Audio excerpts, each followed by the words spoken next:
paz do Senhor, Sônia. Paz do Senhor a todos que estão nos assistindo agora. A paz do Senhor, irmã Sandra. A paz do Senhor a todas as famílias que estão juntos conosco para mais uma videoaula da Escola Bíblica Dominical. Estamos na lição 4 e nessa lição vamos falar sobre a iluminação espiritual do crente. Essa revista desse trimestre, ela vem trazendo uma série sobre a carta do apóstolo Paulo aos Efésios e intitulado A Igreja Eleita. E hoje, em particular, vamos falar sobre a iluminação espiritual do crente. O que precisamos saber primeiro, antes de mergulhar nessas riquezas descritas pelo apóstolo Paulo? E aí, irmã Sandra, o que é iluminar? O que a senhora traduz para nós com essa iluminação espiritual do crente? Muito bem, Sônia. A iluminação espiritual do crente é a revelação de Deus, conhecimento a respeito de todos os propósitos para o crente fiel. O nosso textual, ele diz: para que o Deus de nosso Senhor Jesus Cristo, o Pai da glória, vos dê em seu conhecimento o espírito de sabedoria e revelação. Essa é a verdadeira iluminação espiritual do crente. O crente fiel, o crente que recebeu a Cristo como Salvador, Sônia, ele tem essa revelação vinda de Deus para ele. Isso, e também, irmã Sandra, quando ele fala também sobre iluminar, quando nós falamos de iluminar o ambiente, nós estamos falando o quê? Que as trevas vão desaparecer, né? Então, quando a luz chega, a treva desaparece. Então, o cristão, quando ele é iluminado, quando ele recebe a presença do Espírito Santo, ele passa a ter visão espiritual. Porque o crente sem essa visão espiritual, ele não consegue, por exemplo, ter entendimento sobre a Bíblia. Entendimento, ele vai ler, mas ele não vai compreender. Porque o que vai trazer entendimento para o cristão é o que? É a iluminação, é o Espírito Santo. O Espírito Santo é a luz que habita no cristão. Sônia, você falou aí um ponto muito importante. O que acontece? Tem pessoas que, eu não entendo nada que está na Bíblia, eu não consigo entender, eu leio e não entendo. Gente, quem dá esse entendimento é o Espírito Santo de Deus. Por isso, Sônia, que nós temos que orar antes de ler a palavra. Faz uma oração a Deus, pede a Deus esse conhecimento que Ele vai te dar. Você vai abrir as Sagradas Escrituras e vai entender o que Deus tem para você. Verdade. E o interessante dessa lição também é que dos versículos 15 ao versículo 23 é uma oração, né, irmã Sandra, do apóstolo Paulo? Uma oração do apóstolo Paulo. Essa oração do apóstolo Paulo, ele estava pedindo que o Espírito Santo iluminasse os cristãos espiritualmente. E que essa iluminação trouxesse esclarecimento espiritual. Realmente. Interessante, né? Interessante. Essa primeira parte aqui da esperança da vocação e as riquezas da glória, que é o primeiro tópico aqui, o apóstolo Paulo e o autor aqui da lição, ele coloca aqui muito bem que a nossa lição ela está baseada, né, em Efésios 1, de 15 a 23. Então ele vem aqui separando de uma maneira extraordinária para nos dar uma compreensão melhor acerca do texto. Então o apóstolo Paulo, ele se alegra em dar graças a Deus pela vida dos eleitos. Nessa oração que o apóstolo Paulo faz, ele faz essa oração refletindo o desejo máximo de Deus para todo crente fiel. Nós podemos ver só nessa primeira parte que na oração de Paulo também pelos eleitos, ele começa agradecendo a Deus, é uma ação de graças, ele agradece a Deus, nos ensinando também a agradecer e ele mostra aqui os propósitos de Deus, as bênçãos de Deus para os eleitos, todos aqueles que foram eleitos por Deus, predestinados, nós aprendemos na lição passada. Verdade. Ele fala também sobre a filiação, tá no no nosso texto aí, no versículo 5, e os dons espirituais, o Espírito Santo na vida do cristão. Nós não podemos esquecer, Sônia, desse benefício de Deus para nós, porque nós aceitamos a Cristo como Salvador e Deus não deixa simplesmente lá abandonado. Nós aceitamos a Cristo e Ele imediatamente, Ele outorga a nós o Espírito Santo para nos ajudar nessa caminhada. Maravilha. É aí que vem a iluminação de Deus, a iluminação do crente fiel. Interessante e maravilhoso saber que o crente, a fidelidade do cristão vai depender do Espírito Santo. Do Espírito Santo. Por isso que a Bíblia vem nos dizendo que não entristeçais o Espírito Santo, do qual está selado para o dia da redenção. Sem o Espírito Santo na nossa vida, nós não somos nada. Não somos O nada, que nós somos sem o Espírito Santo? E aqui também vai nos dizer sobre a esperança da vocação. Essa esperança da vocação, irmã Sandra, o que seria essa esperança da vocação? Olha, Sônia, o que acontece com o crente quando ele tem Deus na vida, quando ele tem uma visão do reino, quando ele conhece realmente, ele tem o Espírito Santo de Deus, ele tem necessidade de estar cooperando, colaborando. Ele quer engrandecer o reino, ele quer frutificar na obra de Deus. Mas o apóstolo Paulo, né, ele fala muito bem no versículo 18, ele menciona aí muito bem no 18, e nós vimos aí, em sua petição a Deus, Paulo intercede para que o Espírito Santo ilumine os crentes a fim de saberem qual seja a esperança da sua vocação. Somente a mente iluminada pelo Espírito Santo, aqueles que são iluminados pelo Espírito Santo, são capazes de saber qual a esperança da vocação. Maravilha. O que, Sônia? Olha só. Nós podemos dizer que essa esperança divide em 3 aspectos. E quais são esses 3 aspectos? Muito bem, quais são os 3 aspectos? Deus chamou pessoas do passado. E no presente, não? No presente. Então nós olhamos para trás, tem um salmo que nós não podemos jamais esquecer, que é o Salmo 103. Bendiz, ó minha alma, o Senhor, e bendiga o teu santo nome. Bendiz, ó minha alma, o Senhor, e não te esqueças de nenhum só dos seus benefícios. Então o crente fiel, o cristão, ele não esquece nunca daquilo que Deus fez. Do sacrifício de Jesus na cruz do Calvário, da ressurreição de Cristo.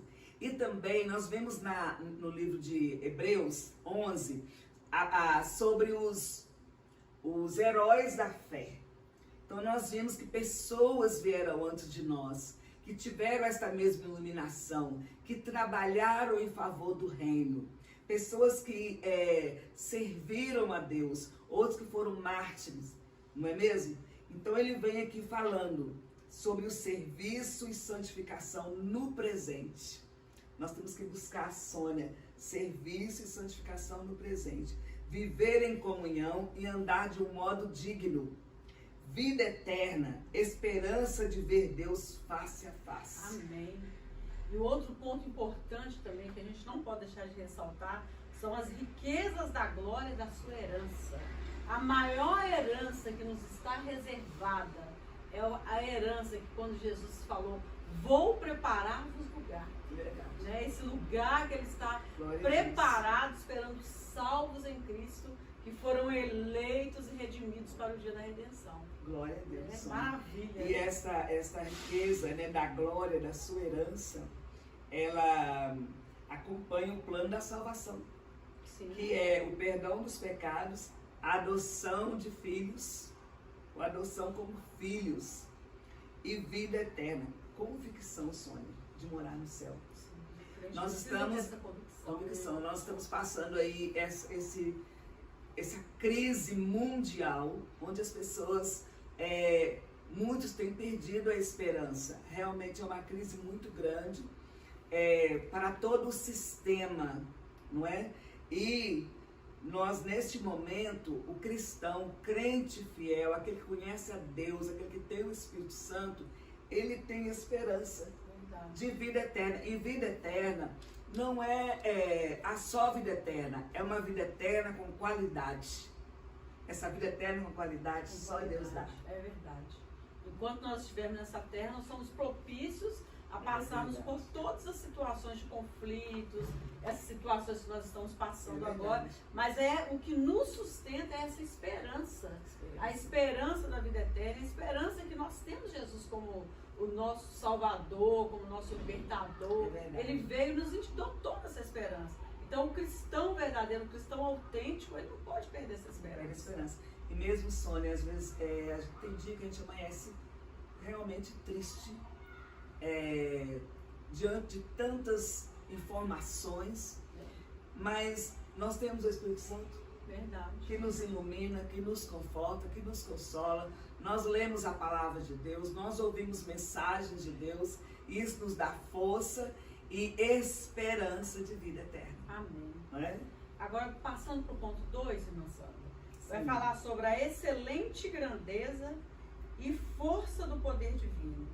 Né? O poder divino é imensurável e nada pode detê-lo.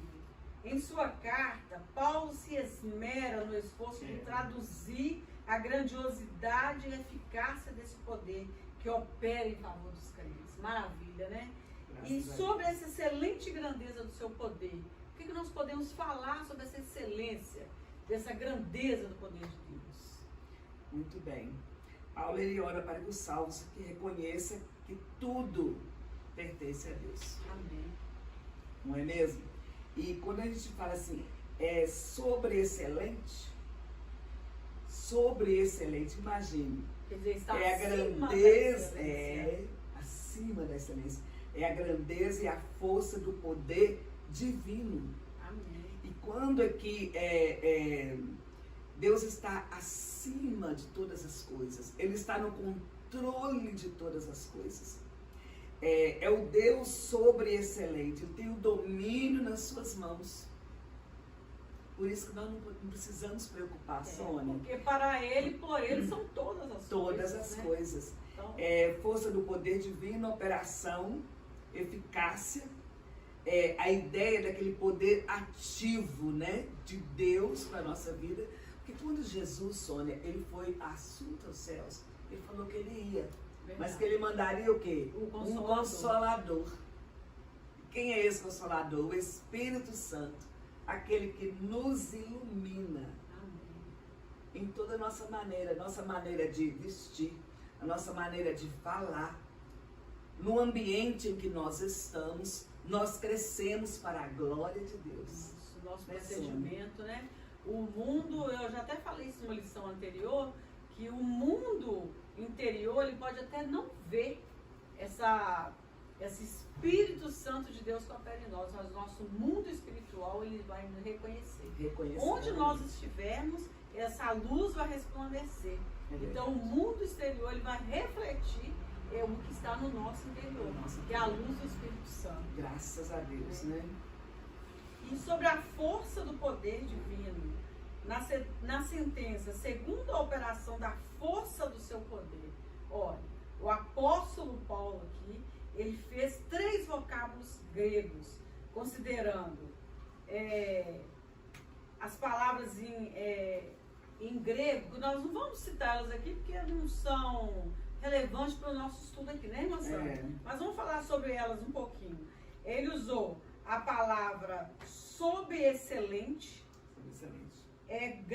kratos, que significa força, intensidade, energeia, que é operação, eficácia, o poder em atividade, e istos, poder inerente de Deus.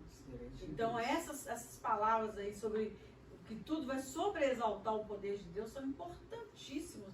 Nós temos na nossa vida, guardando esse entendimento, para que nós possamos não desanimar diante das dificuldades e das tribulações que aparecem no dia a dia. É verdade. E a leitura em classe, a leitura bíblica em classe, Sônia, fechando esse ponto, ela, no versículo 20 e 21, fala que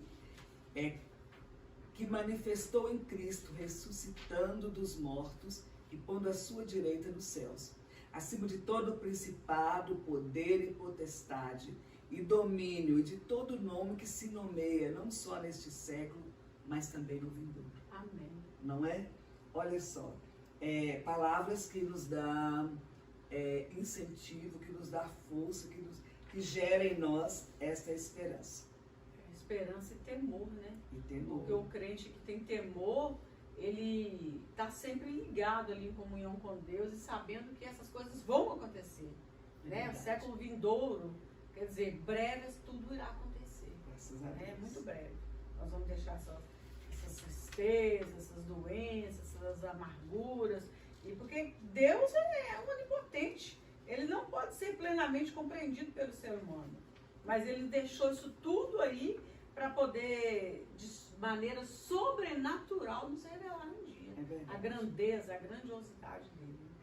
E a ascensão à direita de Deus nos céus, que foi a ascensão de Cristo, né? E sua elevação acima de todo o domínio. Amém. Eu quero deixar uma palavra, também fechando esse tópico. Às vezes a gente fica tão preocupado, meu Deus, mas ninguém tem solução. A gente olha para a ciência, não tem solução. A gente olha pelos políticos, não tem solução. Deus, ele tem todo o domínio nas suas mãos.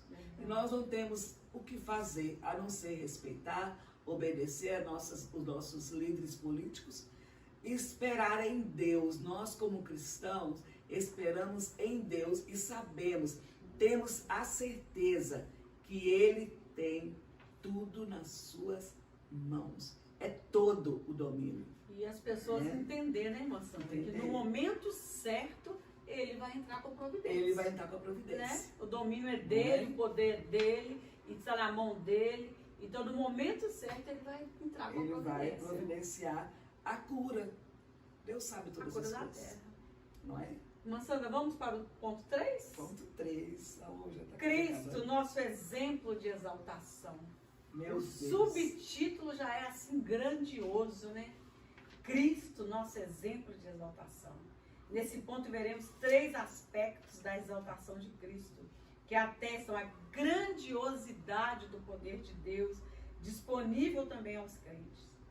Cristo, as primícias dos que dormem. E aí, irmã Sandra? Como a senhora explicaria esse ponto? Cristo, as primícias dos que dormem. Oh, mas que passagem maravilhosa, Sônia. A Bíblia, ela afirma, e nós acreditamos, em 1 Coríntios 15, 56 e 57, que diz, ó morte, onde está a tua vitória? E o apóstolo Paulo, ele fala também que nós não precederemos aqueles que já morreram, mas ressuscitaremos. E nós acreditamos, Jesus, como ele foi a primícia dos que dormem, Jesus, ele ressuscitou. E um dia nós ressuscitaremos para a vida eterna. Ressuscitarão aqueles que já dormem em Cristo. Não é mesmo? E se nós dormimos em Cristo, também ressuscitaremos com Ele. Para a vida eterna. Amém. Isso, ele foi, né, sepultado. E a senhora, como melhor do que ninguém pode falar sobre isso, a senhora foi em Israel, encontrou lá o túmulo de Cristo, né? O túmulo de Cristo. O que está escrito lá mesmo, irmão? Ele não está mais aqui, mas ressuscitou. Essa é a nossa esperança, né? De que um dia também nós ressuscitaremos assim como ele. E é isso que quer dizer a premissa dos que dormem. Então ele como as premissas. Isso tudo é esperança. Irmãos, é esperança para o crente. Verdade. Por isso que o crente não desespera, né? Diante da morte não precisa desesperar. Nós sabemos que a nossa vida aqui é uma passagem para o louvor e para a glória do nome do Senhor, né? E Cristo, ao ressuscitar, ele foi elevado à direita de Deus. À direita de Deus. Nós vemos claramente em Atos dos Apóstolos, né? Ele sendo assunto aos céus. E ele fazendo a promessa que ele ia voltar E os galileus, aqueles que estavam olhando para ele, que não precisava se preocupar, que eles iam ver ele voltando, assim como para o céu os vistes ir. Então, olha só, aí fala também de quê? Aqueles galileus que estavam ali estão vivos? Não, já morreram, mas vão ressuscitar no dia do Senhor Jesus. Amém. Maravilha. Maravilha. Né? Então nós vamos encontrar muita gente lá, né? Vai Aqueles ser um grande galileus. dia. Vai ser um grande dia, um grande encontro para todos, né? Que bênção. Cristo exaltado sobremaneira. Nesse ponto, Paulo ensina que o poder de Deus exaltou a Cristo acima de todo principado, Amém. poder, Amém. potestade, domínio e de todo nome que se nomeia. Amém. Significa que ele foi exaltado acima de toda a eminência. Glória É a isso Deus. mesmo, Sandra? Glória a Deus. Né? Toda a honra e toda a glória Pertence sempre ao a nome Ele. do Senhor. Maravilha, né? Vamos concluir, Sandra? Vamos concluir. Que bênção, né, essa lição? Uma maravilha. E para a gente concluir, Sônia, você está com a sua revista aberta e também a sua Bíblia aberta, né? Nós vimos aqui o resultado desses triunfos, que traz duplo benefício para a igreja. Primeiro, que Deus fez Cristo cabeça da igreja. E segundo, que Deus designou a igreja para ser a expressão plena de Cristo. Isso significa que nenhum poder pode prevalecer contra a igreja. Amém. Maravilha. Nós estamos sem templos, mas nós somos igreja. E quando nós reunimos na nossa casa, nós sentimos e nós vimos esta palavra cumprir na nossa vida, que está em Mateus 16, 18, que as portas do inferno não prevalecem contra a igreja do Senhor. Amém. Glória a Deus. Então, você, Sônia, nós somos iluminados por Deus, porque nós entendemos os propósitos de Deus para a nossa vida. Que maravilha. E além de tudo, somos templo do Espírito Templo Santo. do Espírito Então, Santo. nós somos templo do Glória Espírito a Santo. Deus. Nós não Glória a precisamos Jesus. nos preocupar se tem templo vazio, se tem templo cheio, porque nós somos o templo do Espírito Santo, morada de Deus. Então, nós que precisamos cuidar do nosso templo, né? Porque é nele que habita o Espírito Santo. Amém. Né? Amém. Que Deus venha abençoar cada família, cada Glória a lar, Deus. né? Que venha entender, ter esse Verdade. entendimento de adoração, de louvor, de cultuar a Deus. E que vamos esperar, ter essa esperança, né? Esperança. Que a nossa esperança é Jesus Cristo. Amém, Sandra? Amém. Eu quero ainda, antes de me despedir, irmãos, vamos fazer uso da leitura diária. Nós temos a leitura diária que ela nos dá uma chave para a leitura da palavra de Deus. Tem aí na nossa lição os dias da semana, né? E você abre com a sua família no seu culto doméstico. Vai fazer muito bem, vai te ajudar muito aí no seu para entendimento, né? Para esclarecer melhor acerca da palavra. E nós temos toda a lição, nós temos a leitura diária. Faça uso dela que você vai ver que bênção vai ser. Deus abençoe, um abraço a todos e até a próxima lição. Um abraço, gente. Todo mundo que esteve conosco aqui assistindo, todas as famílias que esteve reunido conosco nesta manhã. Na verdade, foi um verdadeiro culto, né? Que nós prestamos ao Senhor aqui nessa manhã. Graças a Então, Deus. que Deus abençoe cada família. Deus continue abençoando a senhora, irmã Sandra, Amém. pastor Você Luiz, também. dando força, porque eu sei que a caminhada não é fácil. A nossa caminhada aqui na terra não é fácil, mas nós temos o Senhor para caminhar junto com nós e o Espírito Santo. Lembre sempre disso. O templo está vazio, mas nós somos o templo do Espírito Santo. Nós somos a igreja aqui na terra. Vamos fazer a diferença? Daqui a pouco nós estaremos todos reunidos no céu. Glória a Deus. Amém? Glória a Deus. Amém. Amém.